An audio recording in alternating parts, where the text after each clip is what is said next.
Hello and welcome to the Overton Audios podcast. My name's Connor Chadwick. And my name is Connor J. Sumner. Look, Mum, I've made the big time. And on today's podcast, I'll be discussing with Dominic G. Martin about the Doctor Who Frontier Prologue. And then Connor will be talking to Lewis Wheelhouse about the recent Henry Woodman volume. And then lastly, we'll be doing the ToverTon Exclusive, where we'll be listening to the TT Pat Gang Beyond British Shores Behind the Duvet. No way! So, Sumner, how are you? Yeah, I'm good. It's very weird to be hosting the podcast now after only being on a teeny tiny little segment talking about something that's not Overton Audios related. So it's a big leap, but I think we'll deal with it. Indeed, we'll get through it. Indeed, I believe that was actually talking about, of all things, it was probably talking about fragmented and multiversal. It was, yes. Yeah. But yeah. So for all those listening, the reason why Daniel is not here again, last month because I killed him. No. He was last month. He was in New York, and this month he's moving house. So sadly, our sweet Daniel has been very, very busy, but busy in good ways. Luckily. So today we have Connor J. Sumner with us, who is known for playing the Venture Doctor on DWEM. He's got his newest Doctor that you've made, the Dangerous Doctor, on Woodley Lee Productions, and we've been talking about trying to do potentially trying to do a podcast together for about 6 months and never got round to it. So I just thought, you know what, last month was Aidan because he was actually living with me for a few weeks, and this month, well, I'll just ask you because you've got quite a good podcast personality. Say, oh God, sorry. Say. So, for those listening, Sumner is having very bad Wi-Fi issues. I don't know what's happening! So, as a result, we've had to sort of stop and start a couple of times. But what I was saying, Sumner, was that you have a very good podcast voice. Yeah, I like to think so, yes. I was once told by one of my maths teachers, of all people, that I had a voice for radio, so... Oh, that's good. So, what have you been up to for the past month or so? Hang on, give it a second. I know what you said, but I'm going to make sure it catches up. I can hear you. There we go.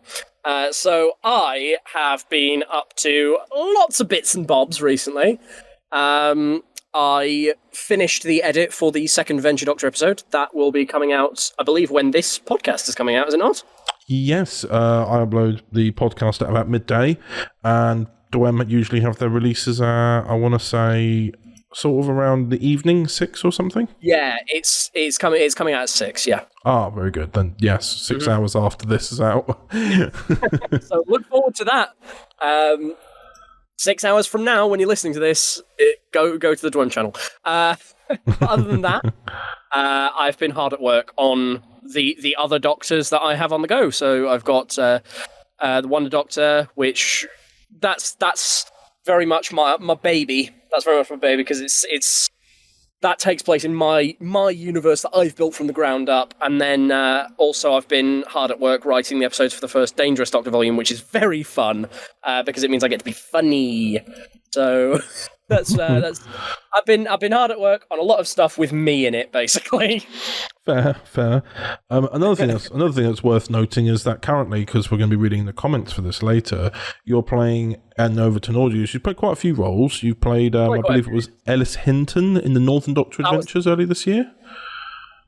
Then you've played Benjamin Falstone in the Paternoster Gang Future Outcomes, which is a story that's ongoing.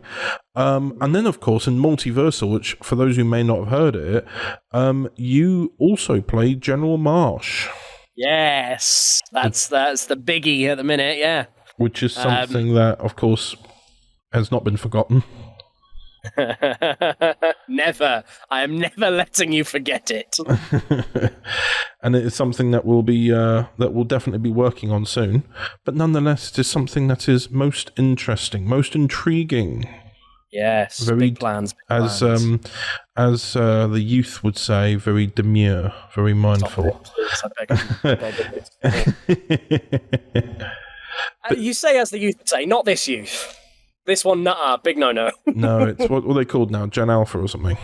the current generation is Gen Alpha. Oh, good. Yeah. I said that with such sarcasm. Oh, how wonderful. Oh, great. Bloody brilliant. Yes, speaking of multiple Doctors that we've got, that yourself have played, and of course I've got one on Dwem as well as the Defiant Doctor. We are also going to go over to the segment with Dominic G. Martin, who plays his new Doctor on Prism called the Frontier Doctor. He just had his post-regeneration prologue come out. Shall we have a listen to that? We shall. Yes. Overton Audios presents. I'm not used to peace. If this is how my new life begins, then I guess I shouldn't complain. You are hereby formally accused of first-degree murder. I don't know how to tell you this, but I had nothing to do with it. I just can't believe this. Welcome aboard the TARDIS. My ship, my home. What you saw was real. That was your crime. But the employees, my colleagues, my friends, they deserve respect. Is this really what you've come here to say? Some big rant about fair treatment. I am your boss, fair and square, and if you do not like that, leave. What a shame. We were just getting acquainted.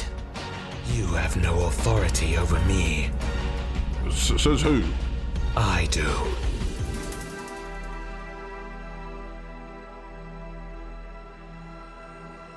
Doctor Who New Frontiers 1 Cynthia. Coming the 17th of August 2024 at 12 p.m.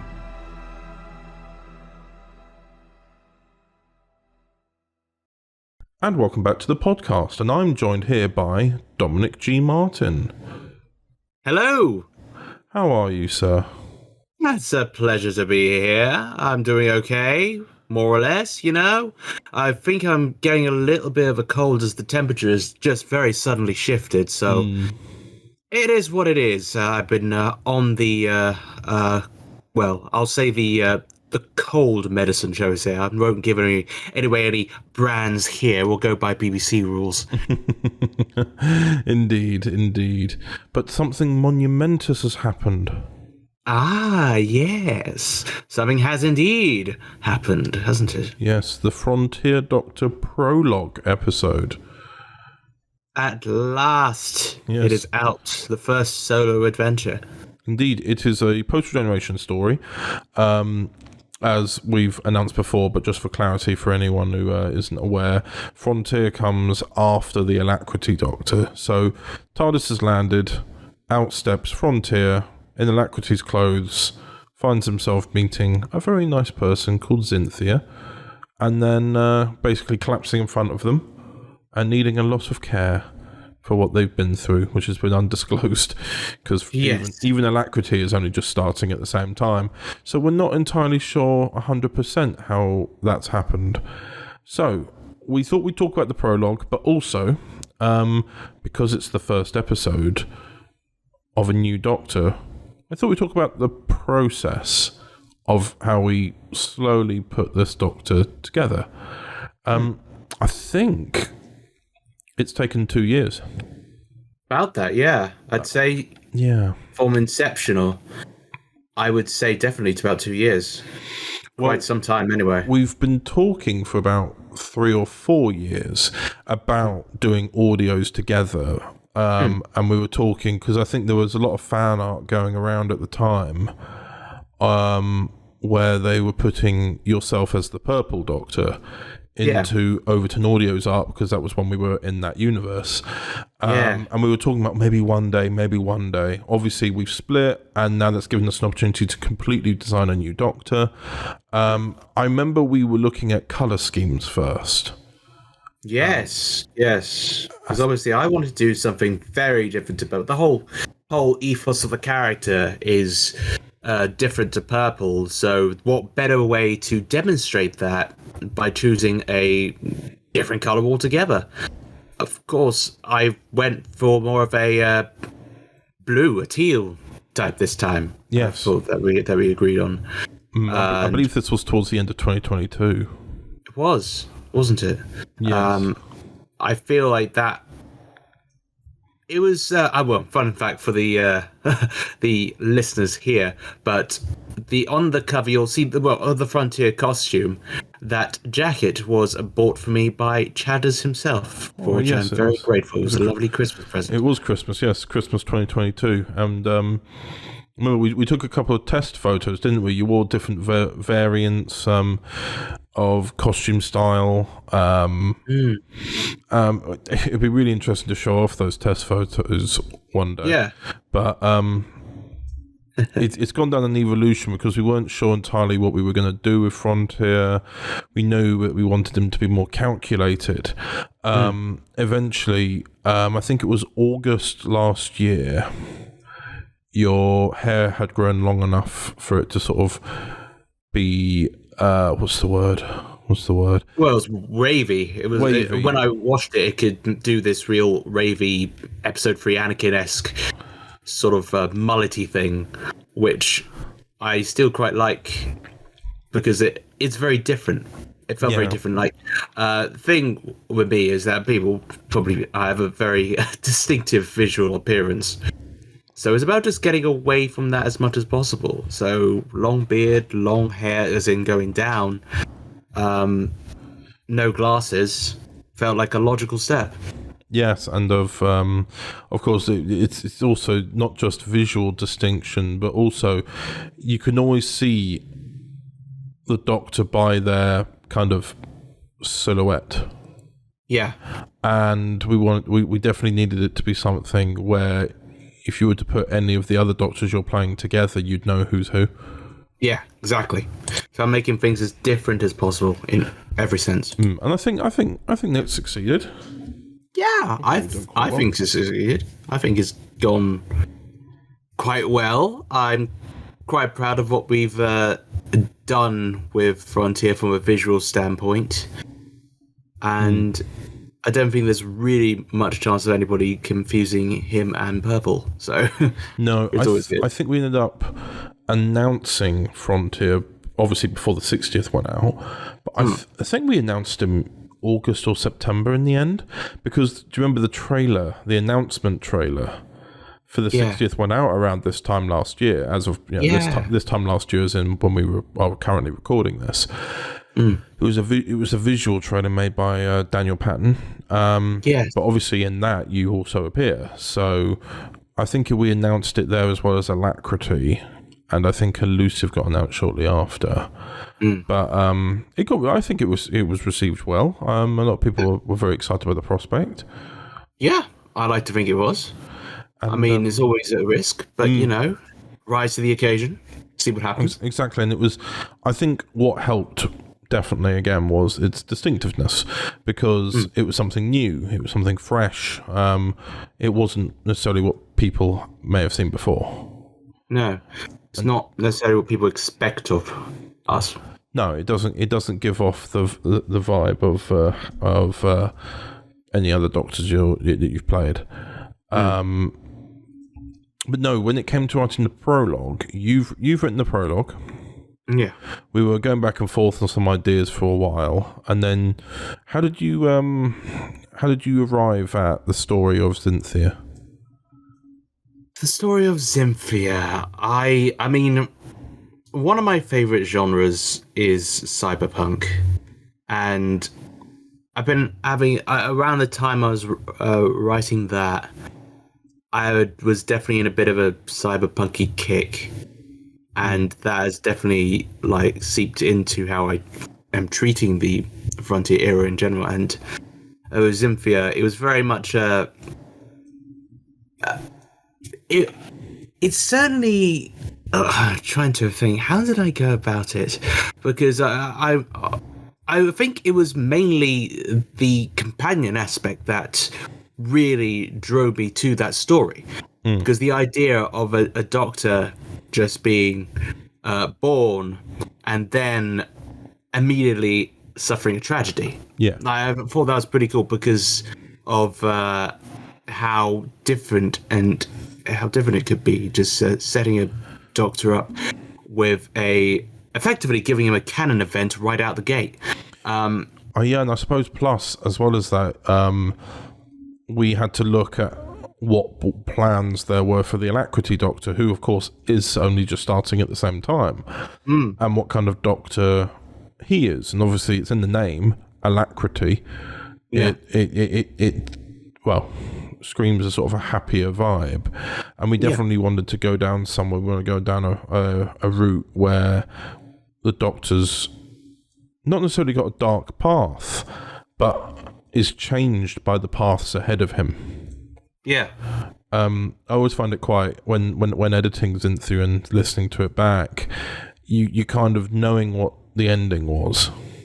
You listen back to those scenes where he has still kind of got a bit of a dry humour, kind of stillness about him, but there's the ability to smile. Yeah, exactly. Sort of like a warm smile. There were scenes that, even though he's sort of speaking a bit dryly to people, you feel his warmth still. And then by the end of the episode, obviously, for those who haven't listened to it, it's been out now for nearly a month as of recording anyway. So by the time this is out, there'll have been a month and a half. Please do go and watch it. But we are talking about spoilers ahead. At the end, I like the twist because with the companion also doubling as the villain. Yeah. I like the way that Frontier kind of had an idea. And when re-listening to it back, knowing that Frontier knew, when you listen back to it, there are certain things that you're doing with the performance. When Xynthia's saying, "Oh no, I just wanted to see if you were all right," it becomes almost obvious that it's her. But that's what I like about it, is the fact you watch it or listen to it the first time, and you could play that off as kindness, because she has been kind throughout the story. But yeah, that's one of the key factors about the whole drama of it all. I liked doing a story like that. I like doing a sort of a listen twice story, in which you can grasp all these new bits of information on the second playthrough, and you have a different experience knowing the twist. I love things like that, though, where you watch or listen back and you hear something new. Yeah, it's a factor of one of my favorite shows, Inside Number 9, the show that inspired me to do Remnants. And I just love the idea of plot twists that make you have to rewatch to get the full enjoyment. So this was kind of my idea of doing that, and of course the whole tragedy element as well, really feeding into both Xynthia and the Frontier Doctor's development. For that, I was kind of inspired by the tale of video game fans will get this, but Maria Robotnik in the Sonic the Hedgehog games. Because she was a tragic character. She was gunned down at an early age in front of her protector, Shadow the Hedgehog, and that incident stuck with him for the rest of it, for his life. It became his driving factor, as it were. As with Xynthia, it was very much inspired by that, but I wanted to take that in a route that gave more credence to Xynthia's character, in the way that her death was almost of her own design by complete happenstance. And this is something I think I talked about with you during the edit as well, regarding the relationship between the Frontier Doctor and Xynthia. There were times where it kind of walked the line between being more than a friendship. Yeah, like I don't know if that was intentional, but the way that it's performed by both you and the other voice actress, Abby Grace, it comes across like two people who've kind of got butterflies for one another. You know, that's the thing. I mean, a Frontier straight out of the gate, it gives sort of a sign of how it could have been, because he's very much got a little bit of a zest for life. He's a bit cantankerous, a little bit grumpy, but overall, he's just like, you know what, we'll just get on with it, you know? And he's going out to date. Well, he in the back of his mind can concede on his subconscious level a date. But is really just trying to get to know someone that he's now very intrigued with. Who he has noted is going through a bit of a rough patch, and he wants to try and put a smile on their day. Yeah. And in that sense, he can be seen as being a little flirty, maybe. But that is quickly done away with. Oh, yeah. And that side of the character probably won't show up again through the impact that this has had on him. But you never know. You never know who he's going to meet. But yeah, it definitely informs the performance, because you're going at it like, as you say, butterflies. So you're just been like, yes. Whereas nowadays, after the fact, it would be like, ooh, no nonsense there. Oh, I see. Okay. Yeah, exactly. I suppose it's also a case of you don't necessarily have to view it as romantic, but the characters get along well, and in a way, no matter how the audience member specifically takes it, it will become something in their mind, and also maybe add a bit of personal touch to it. Yeah. Either way, the ending is devastating. But I did also want to ask, because the father and son duo in this, the Merrydays. Yeah. Chief Merryday, played by Jimmy Wolfe, and Julian Merryday, played by Asa Holmes. I think they both did a very, very good job. Brilliant job. Do you remember some of Asa's ad-libbing? I know, though. I really fit, though. Really fit. Yeah, so for those who maybe haven't listened to it, and I do not mind spoilers, it's very evident that there is an imbalance on this ship between humans and catkind, who are being made purely to serve and are talked down to, not just on a sort of social class level, but also for their appearance. There's a lot of undertones in there for, say, certain elements of history, and elements that are still in some cases prevalent today. The reason, of course, we mention this is also because when Asa did his recording, about half of the, or is it not half, maybe a good quarter of the insults that he said in the episode were never written. Yes, I was both horrified and delighted at Asa's contributions to the script. There were some times we had to cut, though, weren't there? There was a lot of, I think he understood, what's that saying? Is it an old meme anymore? I don't know. What he understood the assignment. Yes, that is it. You are correct. I think the one that really took me aback the most was the comment about the eyes. Yeah, it was... I remember that. Oh, that was just describing cat eyes as your creepy snake eyes, which really screams that, like, you know, that parallel one-to-one metaphor that you were aiming for. Having, especially, even though the character is a cat kind, using those type of metaphors and comparisons to animal lookalikes anyway really makes it really sit home very quickly. And it was something that I think was handled really, really well in your script and was performed really well by the actors as well. It was a really good story into looking into the future at how those things have affected, because obviously it's one of, I don't want to get too political with it. We'll end up in like a massive discussion. But it's an interesting one to look at how it's gone from like in this scenario, it's not human beings fighting with each other. It's a bit about species, which is a really interesting one as well. It just makes you think a lot, and I think that's always what good Doctor Who should do. Like that's why I don't necessarily agree with what people say when they say it's too political. I think Doctor Who is the perfect show when going into the past and future to challenge ideas, both of the past with a present day lens and simultaneously look at the future to see how we must continue to do good in order to preserve good values for the future. So precisely, it's what I really like about Who. I always think about that famous Third Doctor clip when they go, "I'm protecting my country. This is all for my country," and then the Third Doctor goes, "But not for the world."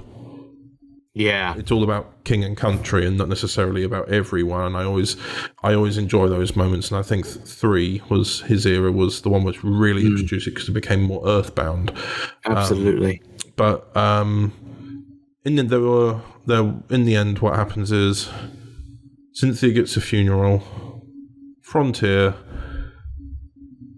goes off into his TARDIS and then tries to find some familiarity and some comfort. Yeah, just tries to cool himself off after the experience he's just had. There's been a very dour note to end on for his first day, effectively. Indeed. And am I right in saying it takes place over a few days, doesn't it? Yeah, it takes place because obviously you've got the held in a cell, but you start off. He loses his 15-hour invincibility shield very early on into the script, basically, because he goes into the spa and they take care of him for a bit. Then he gets his new clothes, and then he goes on the little date with Cynthia, and then he gets arrested at night. That goes into the morning segment. So it's about 2 or 3 days. I enjoyed the way that he wasn't quick to leave, though. I did really enjoy that. It was a nice kind of fresh element that he wasn't near the TARDIS really at all this episode. No. He just parked the TARDIS and then just stayed on that facility, which is what almost makes it just as heartbreaking for the ending, because he was staying for her. Yeah. And then that happened, and it's sad because she ends up doing something that's probably happened to him 100 times across his many lives. And it sadly just goes, "Oh, you're one of those people then who just..." Yeah. It is just sad. It is just a story. It is just a tragedy at the end of it all. It's a tragedy that started off with such promise. It was making him look forward to the potential of this new life, only to very cruelly rip it away right in the middle, effectively. Yeah. And then just stamp on it repeatedly and beat it into the ground by the end. Indeed. But yes, was there anything else you wanted to talk about with regards to the prologue, Dom? I think there's just... I'm very proud of it. There's a lot of factors in there, and everyone put in a spectacular performance that I'm really proud of. For like being the first script, it's always daunting doing the first episode of a new Doctor, because it takes me back to when I did the first draft of How Time Flies with Luke Newman, and it's all about just, oh my God, are people going to like this? Are people going to? What are they going to think? And then you have to think about the performance and how are they going to come across? How's your Doctor going to come across? I mean, yeah, when it came to doing Purple, I was like, this is more of an extension of myself, but I'm really going to just see what works. When it came to Frontier, I'm very experienced with Purple now and know him like the back of my hand. So it's like, you got to reset. You got to do something completely new. And since why I've just gone for the much more measured, calculated, deeper voice, everything is just trying to make him as distinct as we were saying earlier. And I think as well as that with the characterization, I think he is going to be a very interesting character to perform and also write for, and I'm looking forward to continuing on with that journey. And I'm just glad to have one under my belt and that it went pretty well, I like to think. And I'm just very grateful for everyone who listened. Indeed, I concur. Well, thank you very much then, Dom, and I shall return to myself and Sweet Daniel hosting the podcast. Oakley dokley. Bye-bye. And welcome back to the podcast. A very interesting conversation with Dominic G. Martin about the Frontier Doctor Prologue, which we will be talking about shortly via the comments reading. But first, we're going to read the comments for Paternoster Gang Future Outcomes 1, and then we'll do the Frontier Prologue. So, starting with episode 1, which was called Out of Time. This is episode 1, Paternoster Gang Future Outcomes 1. Got a comment here from Michael Cox saying, a great beginning to the series. Superb performances from the cast. I particularly like the developing friendship between Henry and Jenny. It is quite endearing. We have another comment here from Neil Kendrick, who says, just seeing this here, I just know I'll enjoy it. And I hope you did as well. Neil Kendrick. Comment here from Hugo Allen Stevens, who is better known as Colonel Stevenson, who says, well, they start off saying, Colonel Stevenson here, just listened to the finished product, and I must say how glad I am to have read all the feedback from you all so far. My thanks to Connor for having me record lines for a fun script written by himself and Abby. I've always loved the Paternoster Gang, so I'm over the moon to interact with them. I plan to listen to episode 2 shortly. And then we have a comment from Jeevan John saying, an absolute incredible start to the volume. The story was phenomenal and the settings were superbly done. It is honestly so exciting to hear the Paternoster Gang react to the modern age and explore the future in their own ways and circumstances. I love how in the future that Vastra is caught off by surprise by how Colonel Stevenson is not fussed about her and Jenny being a couple, which I really like as it shows how far society has come from being so judgmental in 1897 to fully accepting their gender identity and pride in 2021. It is also very fascinating to hear them all learn about modern day appliances such as ovens and electrical kettles such as the modern day now has. I also love how whilst trying to help them, the unit is still very much doubtful as they have come face to face with Sontarans and Silurians before and they weren't very friendly towards them in the past. It was very heartwarming to hear Lewis Wheelhouse reprise the role of Henry Woodman once again, and I really loved the chemistry he had with each person in the gang, especially Jenny, who I think he'll have a brilliant friendship with. Overall, I really enjoyed this first episode written by Abby Louise and Connor Chadwick, and I cannot wait for more episodes from this volume and hear the gang explore more of this modern age.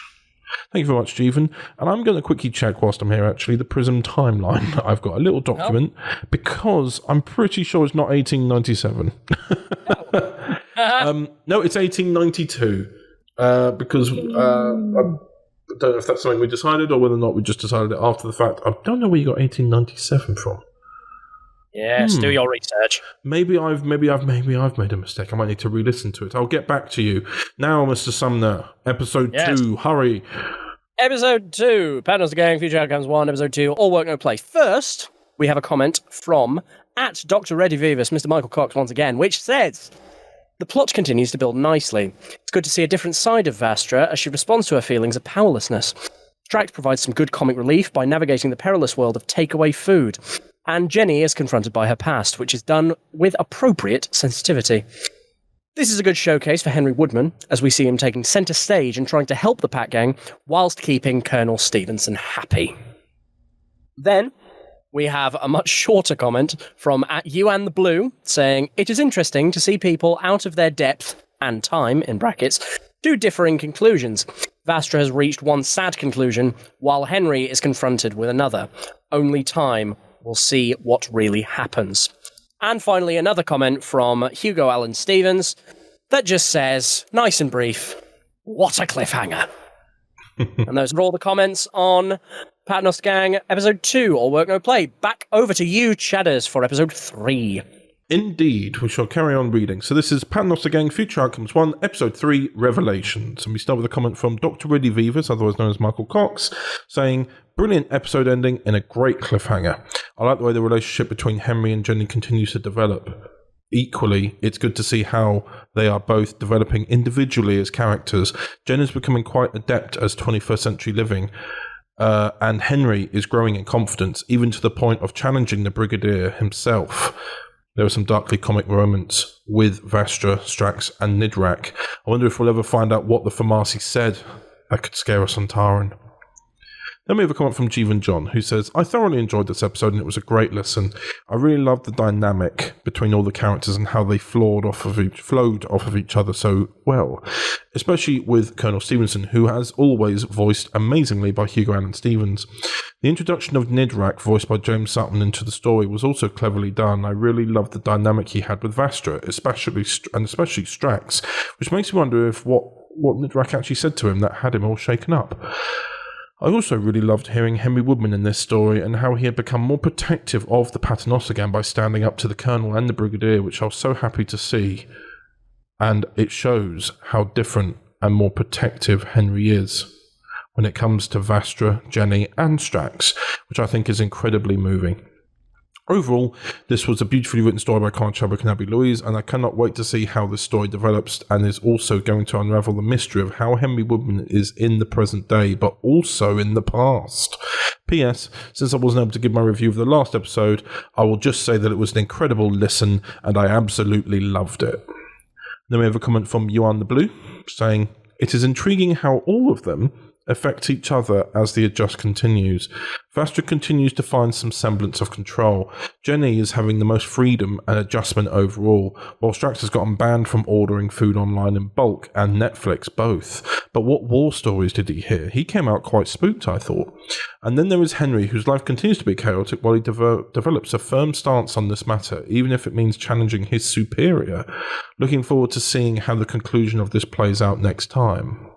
Then we have a comment from Hugo Allen Stevens, who says, quotations, really, Madam Vastra, I've had enough on my plate without you taking me to task over you, Miss Flint, and Commander Strax having files in the unit system. Take it up with the Brigadier. And then he ends quotes and quotes himself, Colonel Stevenson. And we have a response from Dr. Redivivus, otherwise known as Michael Cox, saying, quite right, Colonel, my door is always open. Nice little bit of the cast having a chat with one another in the comments section there. And over to episode 4 for you, Mr. Sutton. Yes, episode 4, Linear Theory, the one where I had a lot of fun with that one, because it very heavily features me, and I got to have a lot of fun doing the lines for that one. We have 5 whole comments. Whoa. First, yeah, I know, like enormous numbers. First comment is from @StookiesEverything 6153, which purely just says, so far, I am enjoying this Paternoster series. Thank you very much. Then we have another comment from @Jeevan. It's got 3 E's in it. What an incredible first half to this story. The characters were all brilliant, and the story was written beautifully by the amazingly awesome Abby Louise and Conor Chadwick. That's you! It's me! The performances given by... I've just added a word in there. The performances by Conor J. Sumner That's and Aidan you! O'Connor. That's me! As Benjamin Falston and John Cooper were marvellous. Conor gave an absolutely incredible performance as Benjamin Falstone with so much energy and so much heartache. Aidan as John Kloop. What is happening? John Klooper. Aidan as John Klooper. Aidan as John Cooper was marvellously brilliant and gave the most captivating and tremendous performance as John Cooper.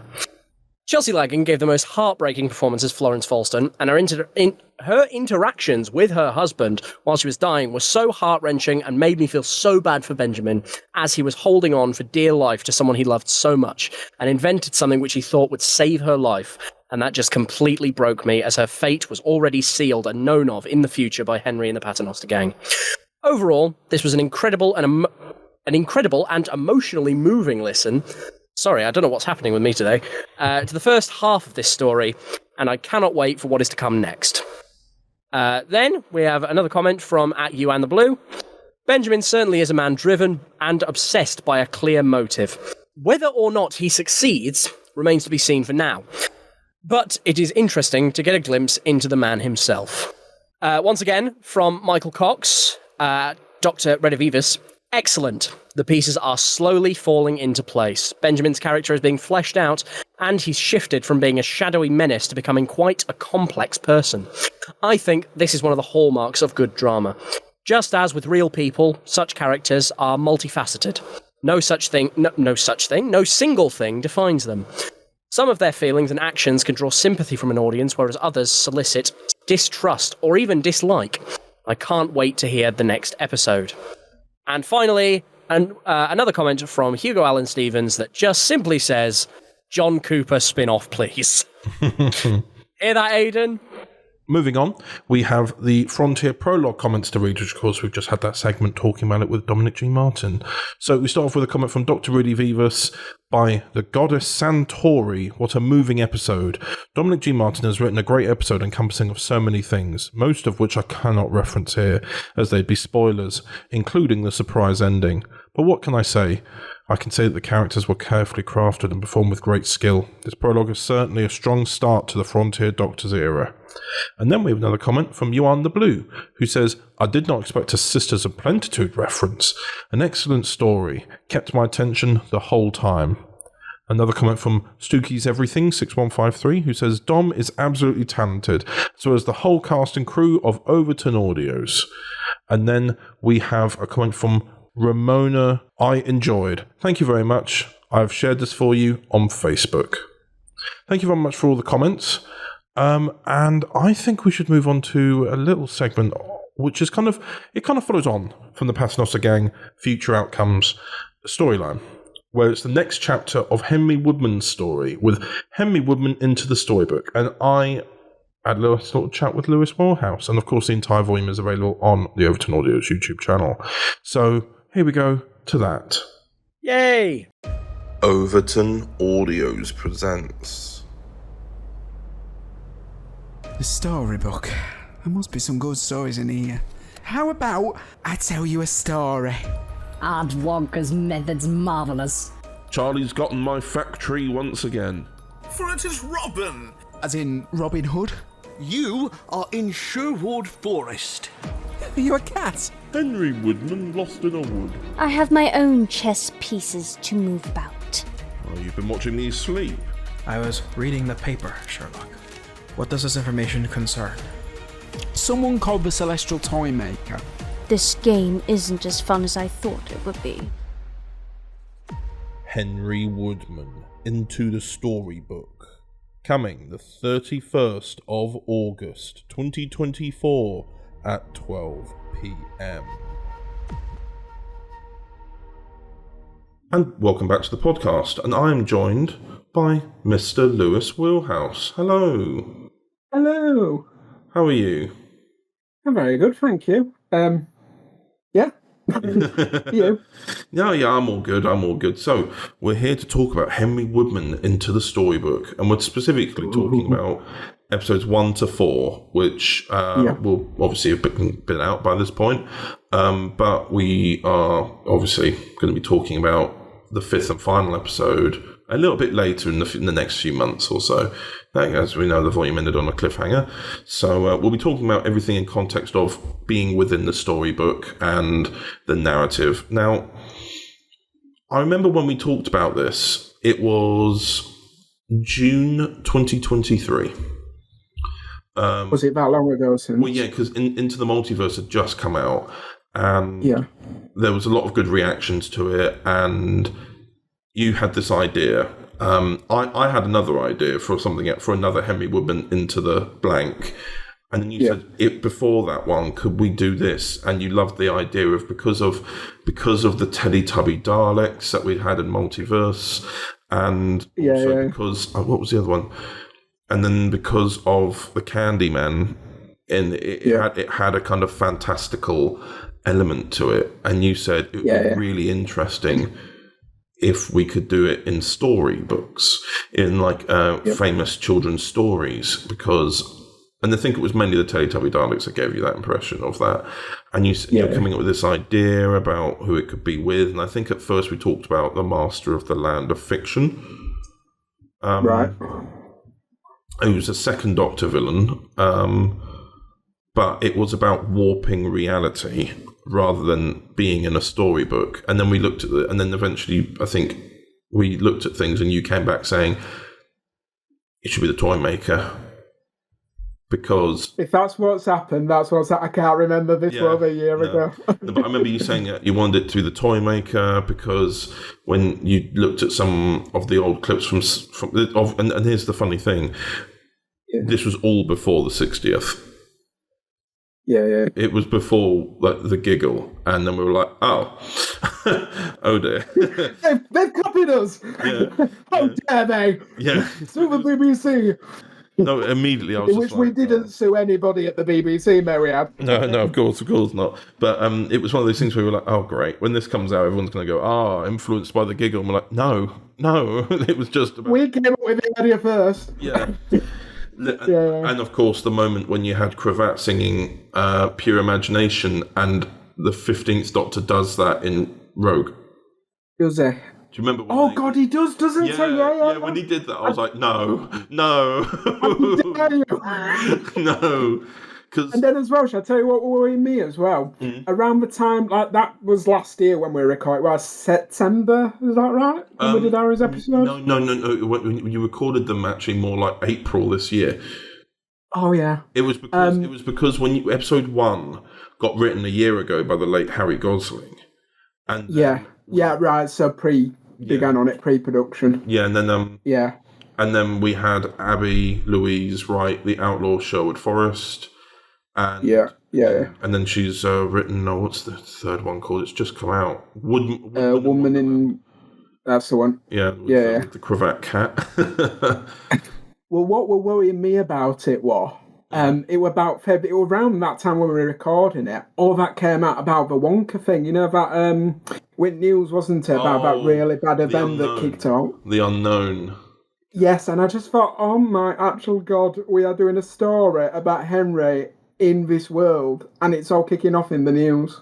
Yeah, so we had the toy maker, we had Pure Imagination being sung, and then we had the news about that chocolate factory immersive experience in Glasgow, and we're all just going, how much more does it look like we're just copying things when it's actually been like Harry wrote that episode and in September of 2023, and they hadn't. And just last month, they released a Doctor Who novel based on Wonderland and the Fourth Doctor. Oh God, I saw that thinking it's not looking good, is it? We're just copying them.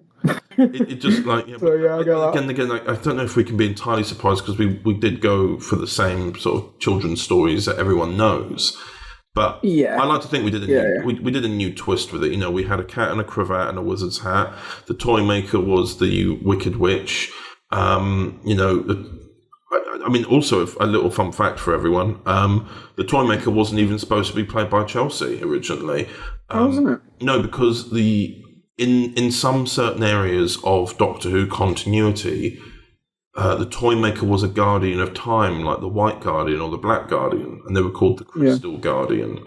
And the Crystal Guardian's already appeared with Cravat before, so I thought that makes tons of sense. But then the person didn't want to come back and do it, and Chelsea Lagan has played the toy maker for TT Productions in the Queer Doctor Adventures and the Dickensian Doctor Adventures, and then has appeared briefly in Metal Doctor. But she does this really amazing voice where you could hear it and you do not think it's her. She's got such a thick Irish accent, and her range is so amazing that you would never. Because as far as like the behind the scenes, the last time I did stuff with Chelsea within Doctor Who Resurrection was Henry and Julia. So, you know, when I saw credits, I just thought, well, I'm basically doing it with Julia. But it's not. Like, when I first listened to it, I didn't think at all this is Chelsea. She does it really well. Yeah. Really good. I do actually love that character. And she's in all of it, really, isn't she? But she shines more in episode. I'll let you talk about. I'm just the last one. The last one that's not out yet. Yeah. she's much more fun in that one because the cliffhanger is the cliffhanger of the whole volume is she's in their world now. Originally, you know, I took inspiration from Harry Potter and the Chamber of Secrets with the book. So you know when Harry writes in Tom Riddle's diary, and the book glows and pulls Harry into the book. I imagine that for Storybook, that when you open this massive book filled with stories, it just glows and you get pulled in and it closes and falls on the floor. Generally forgot about that scene, but makes sense now. Yeah, fantastic. The only thing I didn't do, which the only reason I didn't do it, I would have loved to, but it would only have worked visually. I always loved how at the end of Chamber of Secrets, with that book flashback sequence, he gets pulled backwards, but he's still standing. You know, which film's this? Harry Potter Chamber of Secrets. All right, when Tom Riddle visits Hagrid and tries to kill Aragorn. Yes. It's all vaguely remember. And when he gets pulled back by the book, he's just standing still, but he's being slid back by the book and gets thrown out. I kind of wish we'd been able to do something like that. Instead, though, because it would never have sounded good in audio. No one would have ever known what we were going for. So it just made sense that the Cravat and this TARDIS break the barrier out. It would be quite dark as well. It'd change the tone a lot. Like if you went for something like that. In Harry Potter especially, it's a lot darker as far as Storybook is set. Yeah, and that sort of flashback sequence, Chamber of Secrets is one of the lighter Harry Potter movies, and it was quite dark. It is till later on. Oh yeah. Later on it just gets horrible. You're like, oh no, all the childhood friends and family have changed, and all the memories. Oh no, Harry Potter's died. Yeah, it's been killed by Voldemort. No. But yeah, so we had a look at different story ideas, and there was, I think, it was your idea for Storybook. You had these ideas set. You knew where you wanted to go. I think a lot of the other people's episodes got written with Henry just arriving. And then what I did was I went in and script edited the beginning of episode 1 of him at home. It's fair to say it was a collaboration between us both, because you say you had your ideas with Toymaker, and I had some ideas after listening to the Teletubby thing, and then it merged together, didn't it? Quite well. Yeah, exactly. And then M came out the baby. Yeah. But we'd christened that. No, forget I ever said that. But yeah, that was a bad example. Yeah, but no, it's also been some interesting elements, because throughout the volume we've been teasing, because people haven't quite noticed that it doesn't make sense that Henry has a child. That's a very good segue onto that. Yeah. Very, very well put. Yeah. Because and now we talk on this with a baby matter. Yeah, because for context, this isn't like out of order for Henry. This is still after the Pat Gang Future Outcomes 1. Yeah. So he's calling Jenny Flint to ask about trying to find Benjamin. I think this is set 2 months after Future Outcomes 1, because they arrive in October 2021. You know the timeline a lot better than me, so I'll just not be able to say because we are going to be working on the second volume soon, and that's why a lot of these stories that are in Storybook are going to be referenced in Pat Gang as well. Okay. So throughout the volume, you start off going, "How's he got a child?" And even Cravat's like, "What do you mean you've got a child?" And of course, the time because it's sort of Henry's memory. Yeah, it's Henry's memory, but not specifically theirs. It's like being in another world. It is like being in a dream. Imagine being in a dream where everything in your life exists exactly the same except for one thing. You just accept that one thing is different, and it becomes your reality. It's very similar to how they did it recently in Doctor Who with Ruby Sunday. You know, like when she knew the events of that episode. You know, that One Under episode. Can't remember the name of it, but the Doctor's like, "Is this something I've made up?" But it was something similar. Into that sort of like, you know, like when she met Kate in unit for the series finale, she's like, "Have I met you before?" That sort of thing. When realistically she hasn't, but she had in this alternative world. Yeah, exactly. It's similar-ish, you know. Because if you look at the timings, I know that we never specifically say the timings in this, but at the end of episode 4, Cravat does mention, "It's only been a few months since I saw you, and you never once mentioned a child." But obviously, it's also a weird one, because in episode 3, the Mad Hatter teases that Jenny Flint is the mother of the child.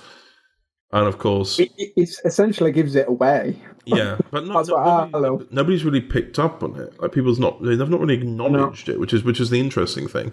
But it's also kind of funny because Jenny Flint is a lesbian. Like right. We know she's with Astra. Okay. She's with Astra. She doesn't. I am currently a viewer at this moment in time, realizing. Oh yeah, she is. Yeah.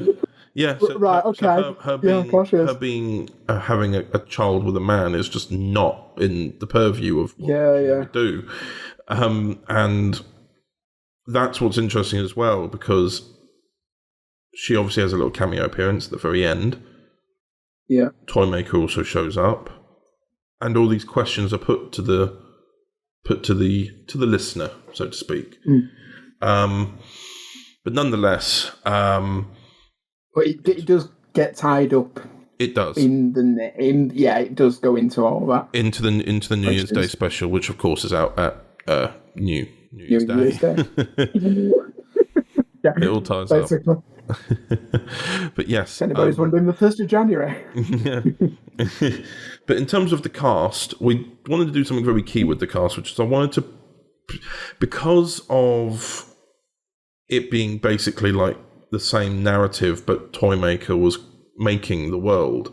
I wanted it to be the same cast throughout, playing different roles. So we added things in in episode 2, when Henry meets the Merry Men, he goes, "Hang on, you're the Oompa Loompas," and they're like, "What?" And it's because they are actors in the narrative. Henry and the Doctor are the people who.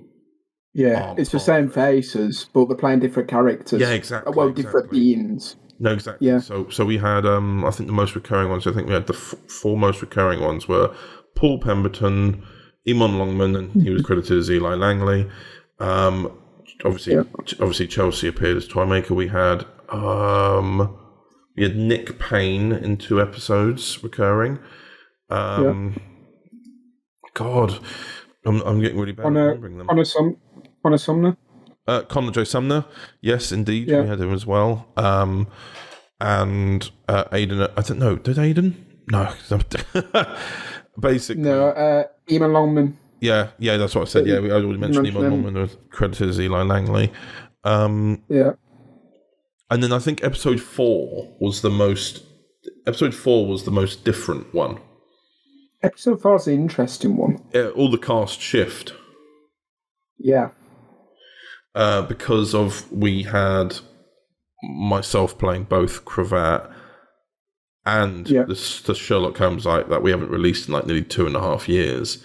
We had Dan reprising the role, Daniel J. Patton reprising the role as Dr. John Watson. We had John N. Harper returning as Inspector Lestrade. Basically, that episode, and this is what's really interesting about it, at least to me, I find it interesting. I don't know if anyone else will. That episode's script is the exact same script as the final problem from Sherlock Holmes that came out on Overton Audios about 2 years ago. So for example, the scene when it opens, because you've listened to episode 4, haven't you? No. Oh, okay. That's why I'm so surprised. No, so when I am not acting, I am genuinely surprised. No, so is it? when in the first scene of episode 4, Sherlock is woken up by Watson. Those lines... so it's very similar to the actual novel. No, it's not even the novel. It's the same script that I wrote 2 to 3 years ago. But Henry's being plopped into it and Cravat. So therefore, it is still Henry interfering with the story. So the first page of it is from the original script from the 2022 version I did. And then, but the difference is Mrs. Hudson isn't Mrs. Hudson. Yes. It's a butler. Yeah. It's a butler called Hudson, played by Connor J. Sumner. Mr. Hudson. It's Mr. Hudson, isn't it? Yeah. Kept the last name. Everyone calls him Hudson. They just go, yes, Hudson. Yeah. And then he's seen as a butler rather than, the landlady downstairs. So there were elements that don't line up with our one still. It's like an alternate what if. And then you have the explanation where Henry's talking as a client to Sherlock and John. And yeah. I'm glad that we got into delving into certain elements, like when he says the Celestial Toy Maker, Sherlock going, well, Celestial is derived from China. Are you saying that this is someone from overseas? Like, because it's interesting putting Sherlock Holmes into a situation where Doctor Who elements exist, because he is not aware of sci-fi exactly within the era of it. So he won't think of the word celestial and think of space. No. He'll think of the original historical Chinese name for emperor. And whilst you're saying that, there's that scene at the end where you've got all the, it's on London Drawbridge, and all that scene takes place within the Moriarty. And at the end, the TARDIS disappears. And it's like the first time Sherlock is generally, he can't solve this mystery of how this box disappears before his very eyes. It's like, what? The actual... Yeah, and then that's cool as well. But then what's interesting is Inspector Lestrade comes up, because this is again the twist. Henry saves Sherlock from falling. Yeah. Lets the toy maker fall, and said toy maker pretending to be Moriarty. But like every element of it, that like them going to Parliament to investigate the body of the MP, that happens in the original one I made, except that they Sherlock and John still have those conversations. And then they walk off, and then Inspector Lestrade turns around, and Cravat and Henry walk over, and Cravat has to pretend to be Sherlock Holmes. That's the thing that's interesting about it, because you've got like the same identical faces, apart from Daniel J. Patton as Watson, but you've got Cravat and Sherlock, and it's like we've almost got to avoid each other. So like they go out of the room, and then we come in, but to the people in the room, they're like, "Hang on a minute, haven't you just walked out? You've changed your clothes." That sort of thing. And I like it for that reason. But they also have similar dress senses as well, because Sherlock wears a double-buttoned waistcoat and a tie, whereas Cravat is wearing just a single line of buttoned waistcoat and a cravat and a long coat. All right. So you would look at him from a distance and still go, Sherlock? So that's the thing we're able to play with, and because it was just very interesting to be able to script edit a script I'd written before and throw Doctor Who into it, and Henry just interrupting the story constantly. So it was interesting to have, in a way, that last story isn't them just interrupting Sherlock Holmes, they're interrupting an Overton Audio story. Yeah, basically. Which I like the twist of. It's for certain characters as well that everybody's used to in Overton. It's also the last. It's also the last Sherlock Holmes episode we made. So it's going to come back and it's going to be like, hang on, so it's not a brand new story being interrupted. We're not wasting stories. We're just doing a version of the final problem that fits within Overton Audios, because it's obviously being made by Overton Audios. We're not doing anything new with it. It's still familiar. The characters are still familiar. Because, I haven't even announced this. I might as well do it here. We are actually doing a Christmas episode of but we're not doing it as a whole volume. We're just doing it when we want to, because trying to fit everything else in around it's been impossible. But you're going to do it a bit like the TV series where they go back in time and it's all festive? No, I'm talking bollocks. Sorry for my language, but yours is set in the past, isn't it? Well, ours is actually set. No, ours isn't set when Sherlock Holmes was set. Ours is set more in the 30s and the 40s now. Our one. Okay, so it's not actually set in the 1800s. Arthur Conan Doyle series. No, it's we basically volume 1 of our Sherlock Holmes starts in 1918, where Sherlock Holmes, the reason why he can be so precise with things is because he worked in the war room during World War One, and he's a great strategist and can predict people's movements, which is why he becomes a detective. So that's our version. So it starts just after the war. Isn't there a line in that? In 4, where he mentions something about the war? Yes, he does. He mentioned it to Moriarty, because in the original Sherlock Holmes stuff we made, Moriarty was in the war room with Sherlock, but Sherlock got the approval of Mycroft, and Moriarty, who was just as good as him, never got recognised. Yeah.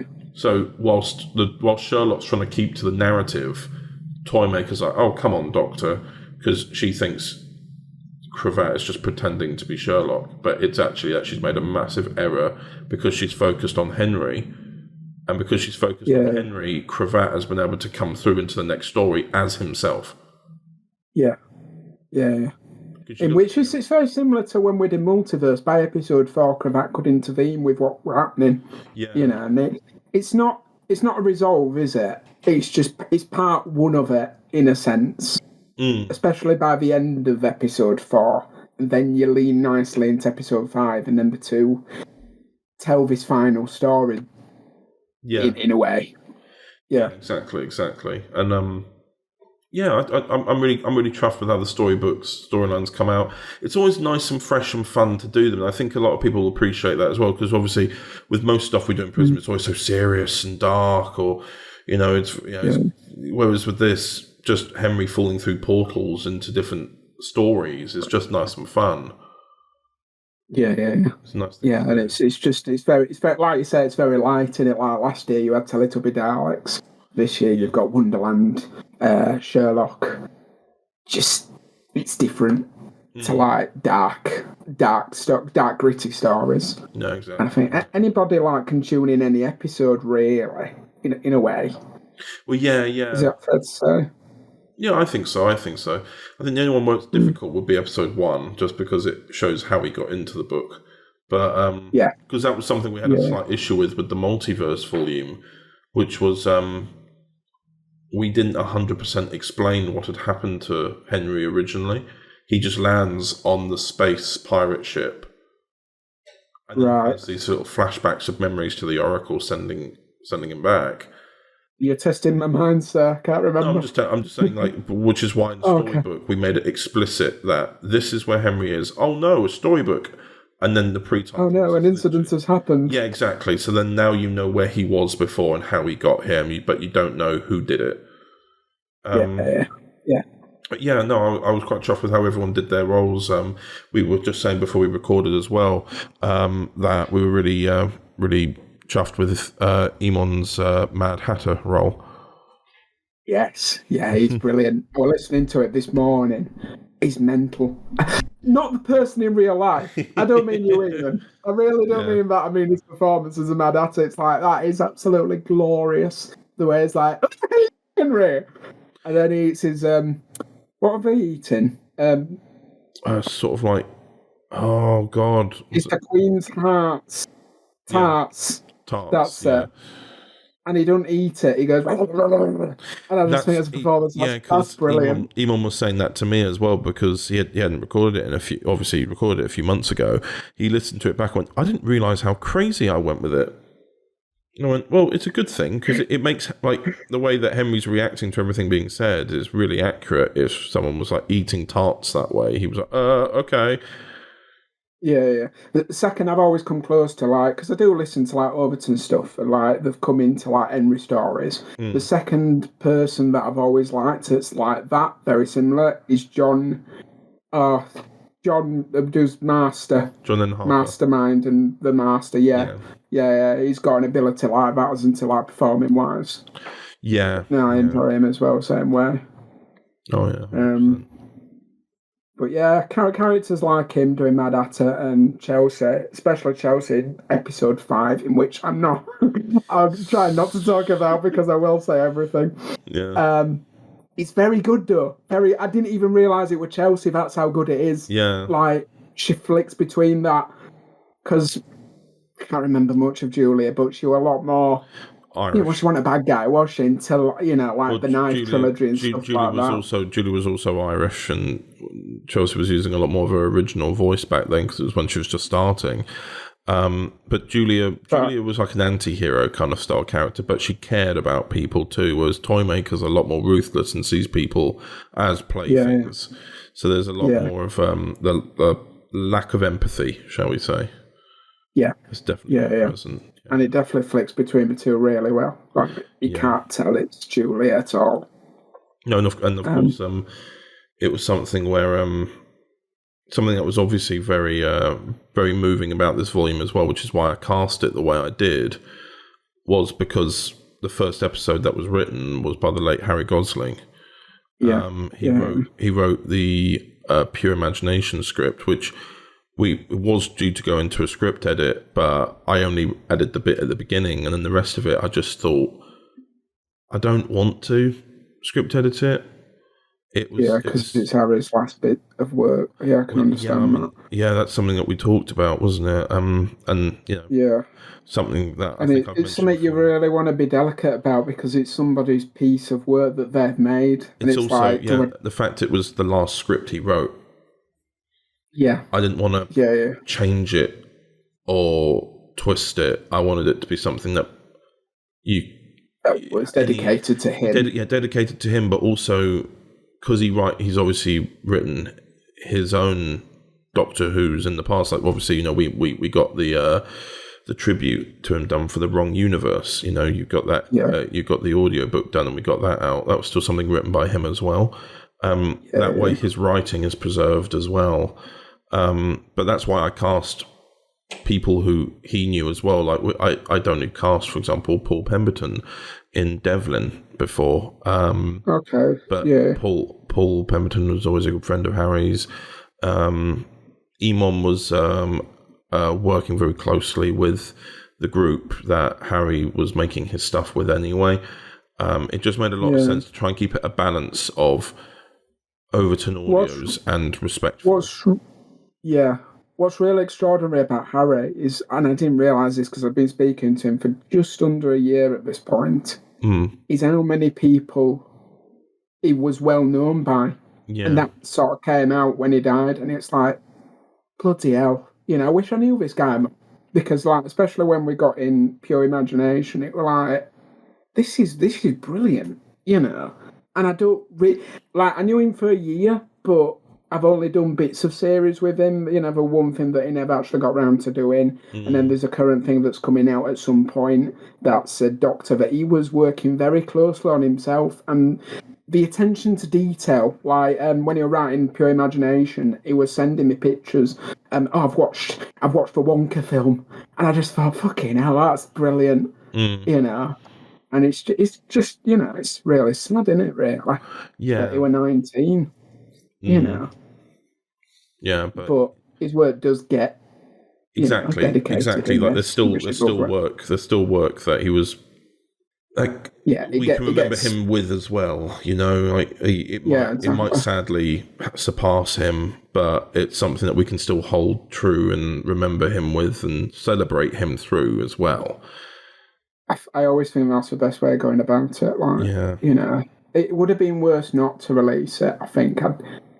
I don't know. I can't speak for him, but I think he'd have wanted it to be released. And we did it very respectively. We got in contact with her mum and stuff like that, and she seemed she wanted to, listen to it, and it was nice that she wanted us to finish it off, and it's nice that we got to do it.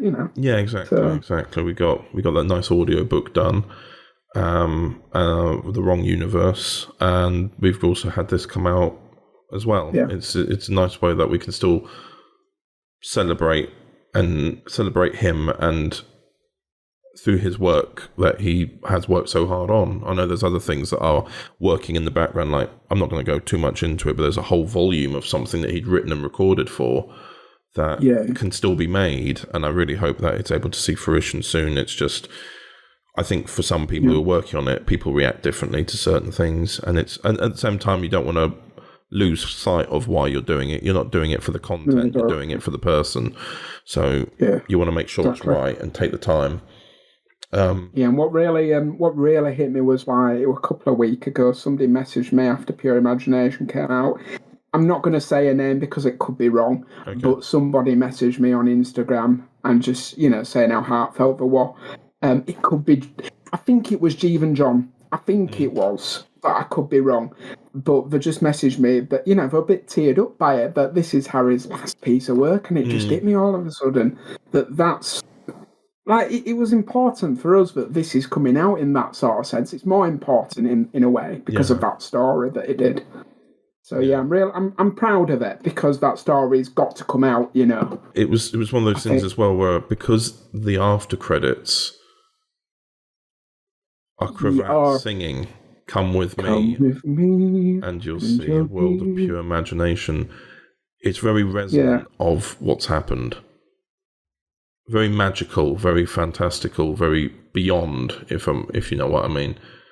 Yeah. It has a sort of sad kind of remembrance context to it. But I'm glad that everyone, everyone was respectful of it. The viewers, people who acted in it, ourselves as well, I like to think. And in the end, I think we did. I do think we did Harry proud. Yeah. You're making me cry now. Oh. Don't do this to me. It's a Friday. It's a Friday. But no, we also had other writers like Abby Louise. She wrote episodes 2 and 3. She's a Henry super fan.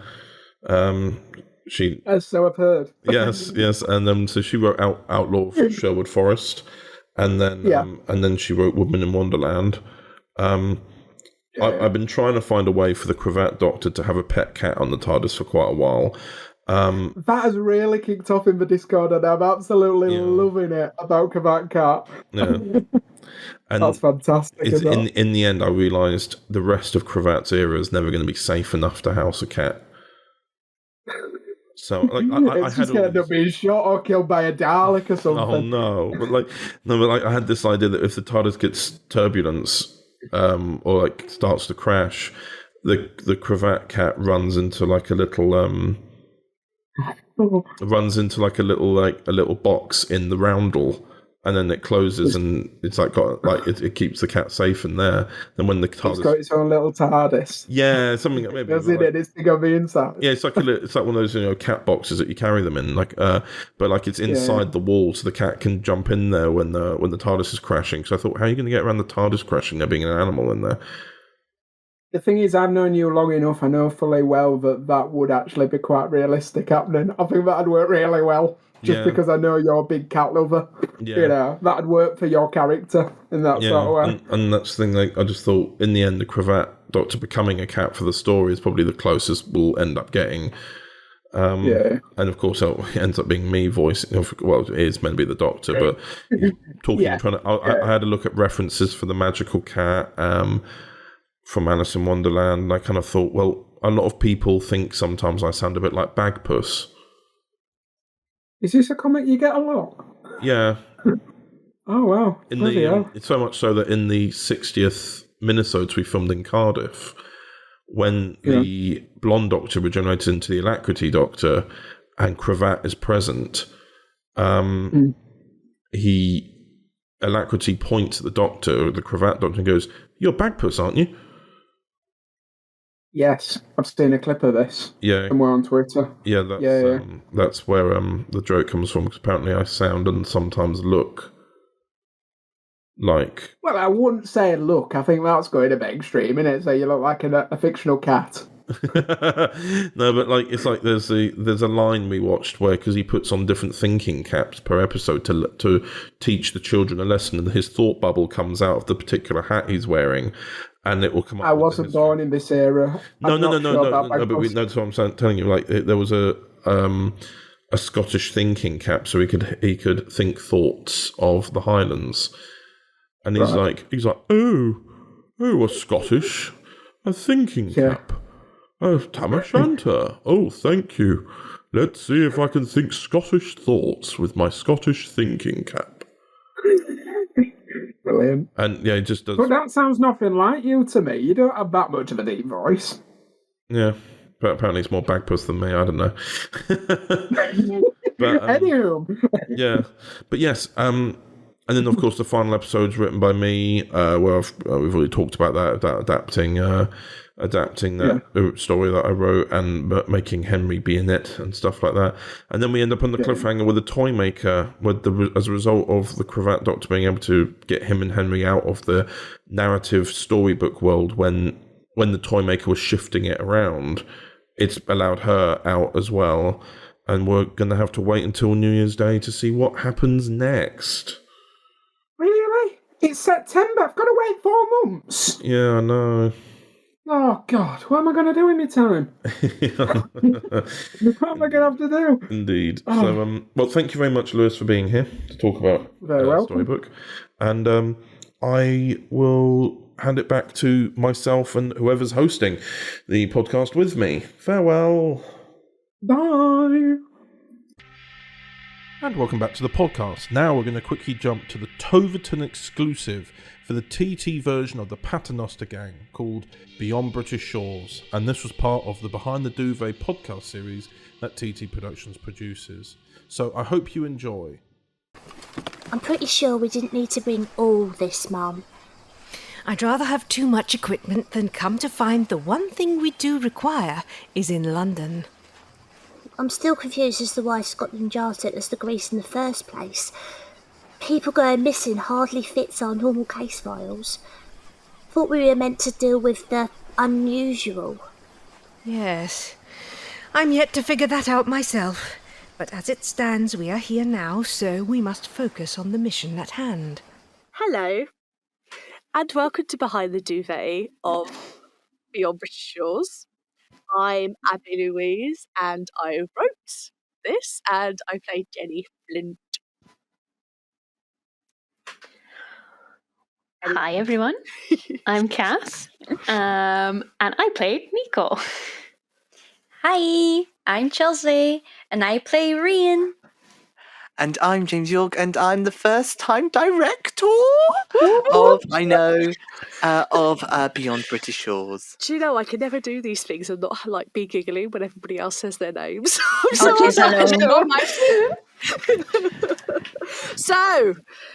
Paternoster Gang in Greece. We've gone on location, darling. Yes. I feel like, in every single, daytime television programme, they have that one episode where they go abroad. As some of you know, I've been recently rewatching Rosemary and Thyme. I was just about to say. And they have one episode set in France for no apparent reason. I feel like that's what this is. Yeah. You're going to the Greek island of Fernandos. It's like Fifth Doctor Jim. Yeah. With Arc of Infinity. We're just going to go to Amsterdam. We're just going to go to Amsterdam. For no reason. We're just going to go to Amsterdam and just... Yeah. I mean, it's That's great. what this is. I mean, it's great that we're actually not in, for once, Victorian London. As much as there's obviously loads of stories that we can tell, it's great to see the Paternoster Gang abroad and actually going places. Sunning themselves. No, I'm joking. No, but this is the thing. Even, as soon as I wrote it, I was like, Jenny's going to have a tan. They're too busy getting down and dirty in the sand, my love. I know, but this is the thing, because they've got that voyage over, and Jenny's circus girl, isn't she? So she's just going to be like, oh yeah, sun and sand, yeah, because she's there getting her olive coloured skin, and Bash just like, hello, my love. Ooh, this is a fetching look for you. You suited so well. But no, it's very strange. I will say this: it's hard enough trying to write the Paternoster Gang without Strax. Let alone writing the Paternoster Gang without Strax and not in London. Paternoster en route. Yeah, basically. Paternoster Alicante.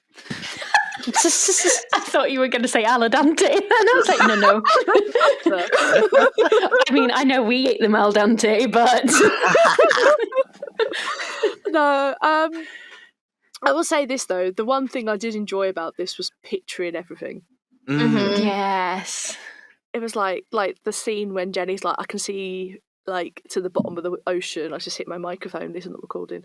I can see the sea is so clear and all this stuff, and it's just like memories of actually being abroad. It's stupidly beautiful. Hey, we got it in.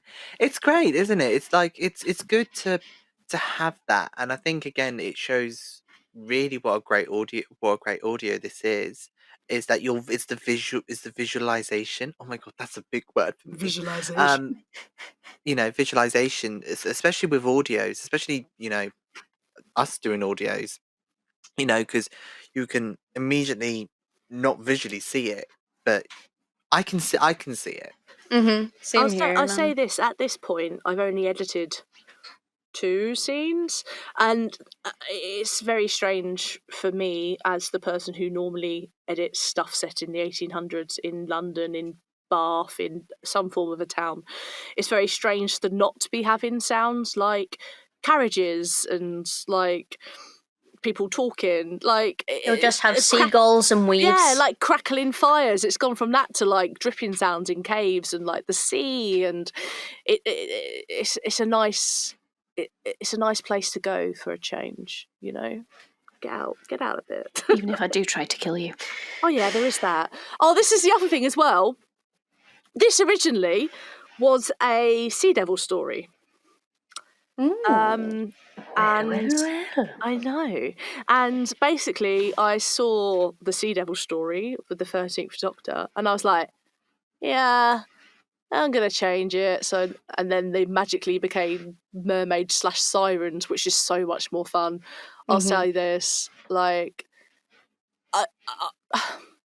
I think the only thing I found hard with this script was the fact that I basically split the team into 3. Because I wanted once again, I'm going to say the whole, make sure you listen to the bloody audio before you listen behind the scenes, because that makes sense, because there's spoilers in this. Yeah. Yeah, because I wanted people to be like, oh crap, like Jenny's just been pushed off her thing and we've not seen her in like 4 scenes. Like, yeah. It does make it work, because I'm like, where's Jenny at? Well, the thing is, as well, because obviously I'm still trying to have her be struggling after Zamet, and I didn't want that to interfere so much with the story. Because I think it's really cleverly done the way you've done it, though. Okay. I think you can visualize it more, and you just visualize like the individuality of every character and like the wee mini stories that they have, and then whenever they come together, it's like, haha, we are the dream team again. It was just easier because I didn't want the story to be focused on Jenny. That was her story. Her story was the last one. So fair enough. Basically, she spends most of this audio sat on a beach having a mental breakdown, but you didn't need to see that. You didn't need to see it. Like, this story in my head is more about Cooper. This is more of a Cooper story. Because we do everything in threes, because the one after this one I haven't written, somebody else has written, and that is more of a Vastra story. So it's quite nice to kind of divide them between the 3 of us. Yeah. No, and that's really how it should be. I think it's the case of, especially with this very new Paternoster gang, or the prequel Paternoster. You know, obviously you want to give each of the characters their time to shine, and even though, you know, at this moment, you know, we still got the remnants of what happened to Dr. Zamet, and it's great because it links, you know, it links the universe, the Paternoster universe together, so that when, you know, you do listen to the audios and you kind of think, oh, okay, I can remember that because so and so, or like I remember that because of Before Vastra, and you know, like this particular 3 group stories we've called the Storybook arc, and that's purely because all the way through Jenny's got this storybook, and that's like the main feature throughout this whole thing. It's that fucking storybook. Kath, first lead role, darling. Hello. Hello. Hello, darling. Oh God! Like boom. Boom.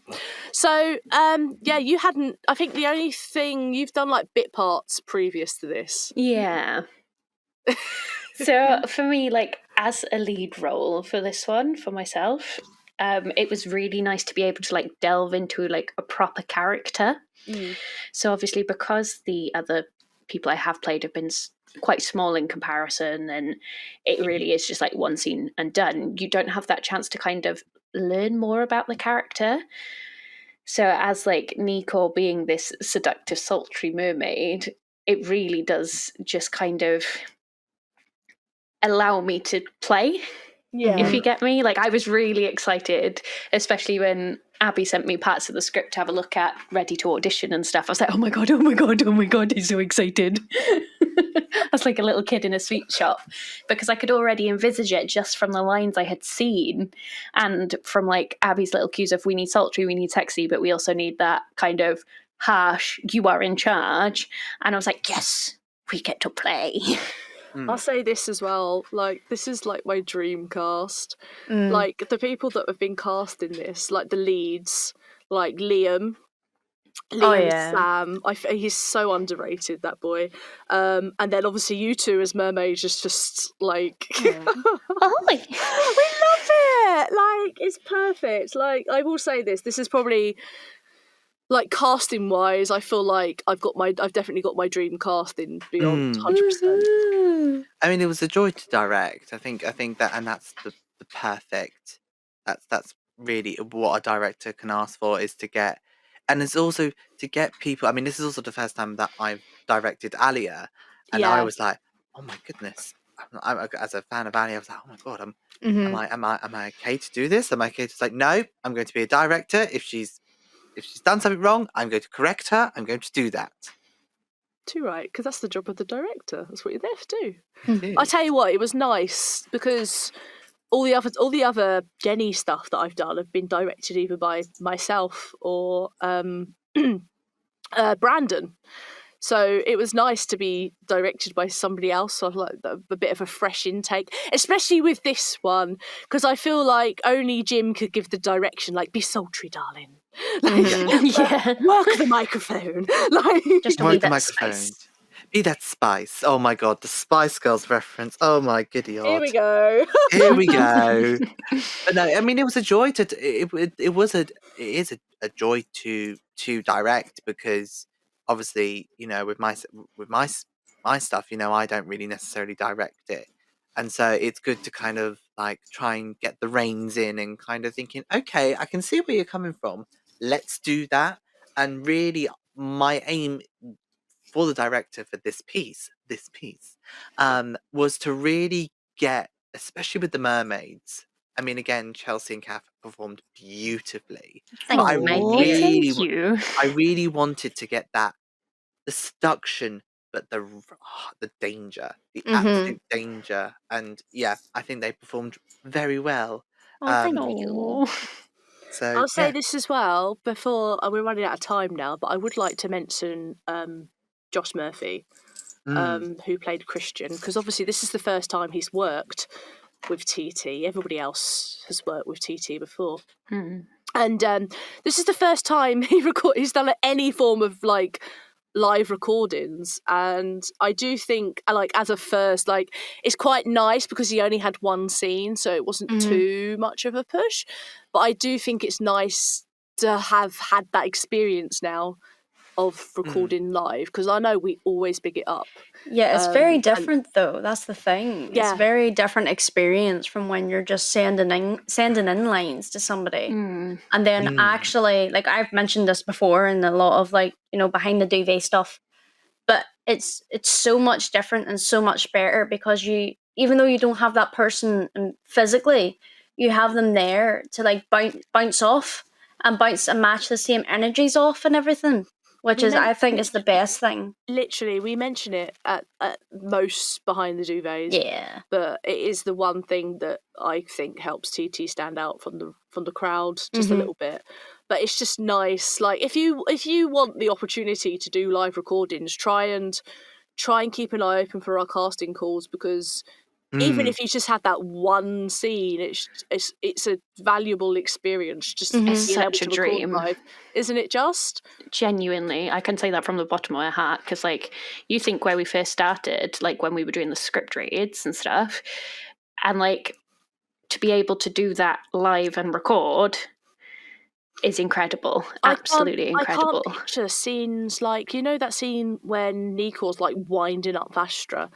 Yeah. I can't see you and Alia having have done that scene to a brick wall. Like, it works so much nicer. You don't get that feel. You just have to have that person there, you know.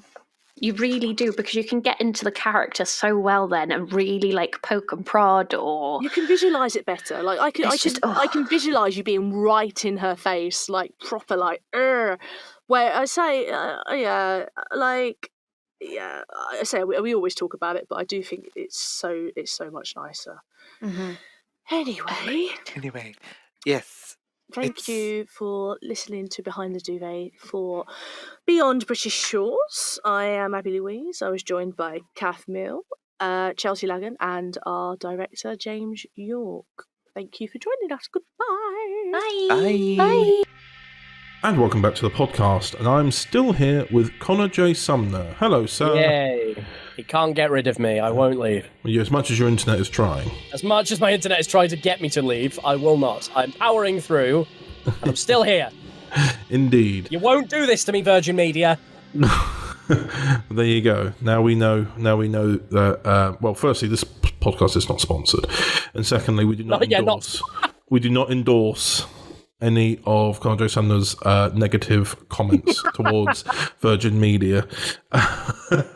So yes, anyway, we shall have a look at what's coming soon, which will be the next volume for a nice Halloween style thing called Doctor Who Monsters and Villains.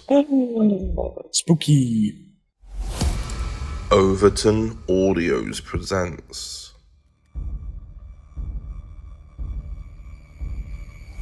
I suppose, in your twisted way, it is a path. A path that I am moving on from. Hyde is here to stay, no matter what you pretend. Painting is the other half of me. I will never age. Someone is messing around with time mechanics. Let the night of Alucard commence. Invisible men wrapped in bandages. Is this how the story got started? It was one of the possibilities. You brought this upon us through your own selfish desires. Who do you think you are? I am your superior. You've waived your right to a beer. You want to know what Mr. Hyde did tonight, Dr. Jekyll? Then let's have a chat.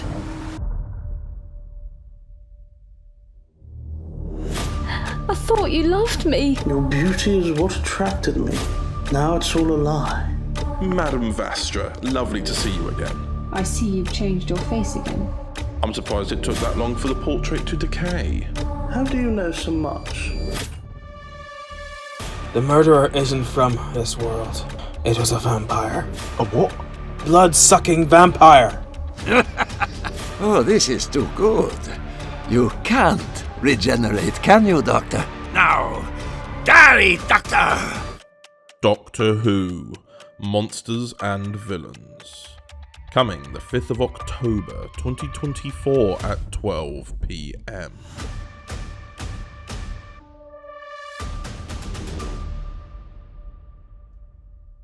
And that was the trailer, which I'm quite excited about, if I'm being completely honest. It's a multi-Doctor volume. Each story is a story for one of the Prism Doctors. We have episodes 1 and 5 being for the Irish Doctor, and they are a complete remaster of the original Halloween specials that were done for Uncharted Past and Fractured Timeline, which were the Night of Alucard and the Night of Dracula. They are still available. The originals are still going to be left on the Overton Audios YouTube channel. Just a bit to spruce up. Yeah, we just didn't want to, we wanted to keep the original there, so it's optional for people. And then, of course, we have episode 2, which is featuring the Alacrity Doctor. That is his second ever adventure after the New Year's Day special. So it's been quite a little while for him. It's been about 10 months, but we have been working hard on a volume, and that'll be something that we discuss next month. But nonetheless, I know. And then we have the second ever episode of the Frontier Doctor, which is also a Halloween special. As you can tell from the title, we are leaning into monsters in the kind of more Halloween kind of dark horror gothic story elements. Footsteps in the Snow is a nice reference, for example, to the Invisible Man. We've got Hide Seek, which is a nice reference to Hide and Seek with Jekyll and Hyde. And then lastly, we have a Cravat Doctor story. Now this is a good Cravat story because, not that the others have been bad, but this is a good story because I wrote it. Yes, but chronologically, this is the first story for the Cravat Doctor since the Prism 60th. So whilst I have appeared throughout the year as the Cravat Doctor in Doctor Who Multiversal and obviously just in the Henry Woodman volume, those are all set in between episodes that have already been out. This here is the furthest point are beyond the Prism 60th. And it does get referenced and mentioned, the aftermath of those events. And that one is about Dorian Gray, of all people, which is exciting. And I am still remaining interested and excited about. There are more things to come with Dorian Gray, as will be explored in the Dorian episode. Gray, you don't you? Yes, indeed. But and then of course we mentioned episode 5 already alongside episode 1. So yeah, I'm hoping everyone looks forward to that. The trailer of it will actually be out as of when this is released. It will be out the following day on the 29th of September, followed by the releases throughout October, and ending on Halloween night itself, the 31st of October 2024. Oh, indeed. Oh, yes. So yes. So I think there's nothing else to say, but thank you for listening to this month's podcast. Indeed. Of course, firstly, I want to say thank you to our Patreons, Anya Patton, Chelsea Lagan, and Delta Effects, otherwise known as Matt Tyrell. Of course, these are all names that are very familiar to us, but nonetheless, they do put money towards Overton Audio, so thank you very much. And yeah, next podcast, who knows if Dan will be here? Who knows? No, who knows? Who knows? Although I will, if it is a third time, I'll start getting worried. But nonetheless, thank you all for listening, and thank you to Connor J. Sumner for being available. You're very welcome. Indeed, thank you, Yes. and farewell for now, everyone. Goodbye.